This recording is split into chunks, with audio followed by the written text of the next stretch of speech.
Hey guys, welcome back to Easy Internet, and on today's video we're gonna look on how to use Gemini AI with Google Workspace like Google Docs and Google Gmail and Google Drive. So first search Gemini on Google, and once you reach the site, look at the left hand side and down click on Settings. In Settings click on Extensions. Once you click on Extensions, you can see all the extensions that have been available for Gemini to use. You'd notice that all the other extensions are enabled by default, but to use Gemini with Google Workspace like Google Docs and Google Gmail, you just have to enable the Google Workspace, click on Connect, and now that you have enabled, you can now give a prompt to Gemini. So to make Gemini help you, first type @ and the desired workspace you want Gemini's help with.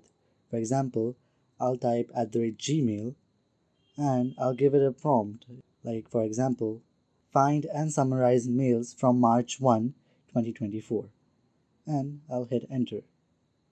Depending on the context and the data you need Gemini to find, it will take its time according to it. The better the context, the better the prompt, the more elaborated your search will be. As you can see, in a couple of seconds, Gemini found my mails that I typed from March 1 till today's date, which is March 5th.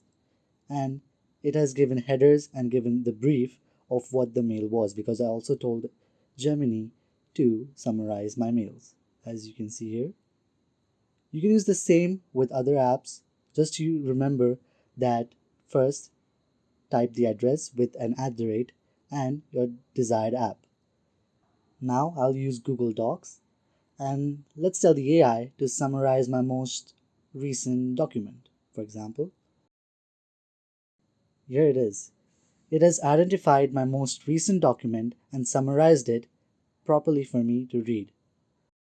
You can see there are other recent files too, which were just added before that. Gemini also shows them for your reference.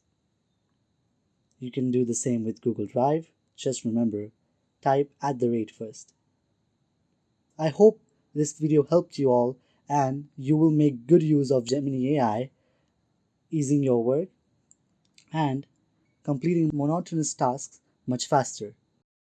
Like, share and subscribe Easy Internet for more such videos. Thanks for watching.